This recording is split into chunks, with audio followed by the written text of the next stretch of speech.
देखुचंती Vinayak news. मर्जितापुर ठारे शरीर और अंगदान महोत्सव उद्यापित हो जाइछि।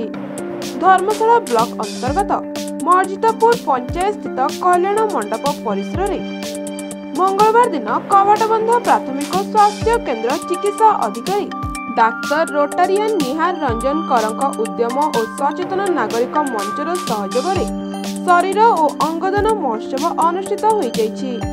सचेतन नागरिक मंचर आवाहक सरोज कांत बेहरा सभापतित्व आयोजित यह सभार मुख्य अतिथि भावे भारत शरीर और अंगदान समिति अध्यक्ष डाक्तर प्रभास आचार्य जोगदेवा सहित सम्मानित अतिथि भावे अवसर प्राप्त थाना अधिकारी सुशांत कुमार दास, साहित्यिक समाजसेवी मिनती साहू, डाक्तर प्रशांत दास, साहित्यिक तथा शिक्षाविद डाक्तर निरंजन साहू, समाजसेवी लक्ष्मी खमारी, धर्मशाला ब्लॉक उपाध्यक्ष विश्व विजयनी मिश्र, सरपंच विजय दास, राज्य उत्कल सांबादिक संघ साधारण संपादक वेणुधर पंडा, शिक्षाविद रघुनाथ बेहरा, समाजसेवी अध्यक्ष मनोज कुमार धीर, सांबादिक रश्मिता बेहरा, शिक्षाविद प्रमोद मल्लिक प्रमुख जोगदे अंगदाता पंजीकरण करने सहित प्रशंसा पत्र प्रदान करथिले।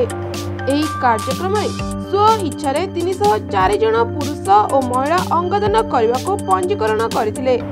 एभली कार्यक्रम को अंचलवासी बेस प्रशंसा करिसंती।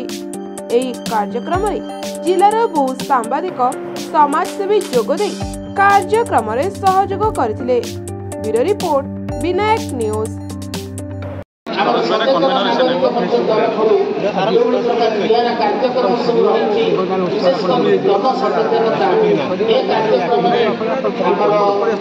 कवाटबंध स्वास्थ्य केन्द्र और स्वस्थ नागरिक मंच आयोजन कर अंगदान महोत्सव और स्थानीय बंधु मैंने सहयोग कर 300 अधिक रेजिस्ट्रेशन आज होशा यह एक नुआ कार्यक्रम जमी रक्तदान सक्सेस होम सोसाइटी सेमती अंगदान सफलता पाऊ से आम ग्राउंड लेवल जो गोटे अंगदान महोत्सव सहित यह गोटे वातावरण सृष्टि कर लोक मैंने बुझे आरंभ कर मृत्यु पर आम जीवित रहा आम अंग माटी में न मिशु आम अंग आउ क्या देहर लागू मृत्यु पर आम जीवित हो एक महान वार्ता नहीं आम जन आंदोलन में परिणत हो अंगदान महोत्सव सफलता पाई।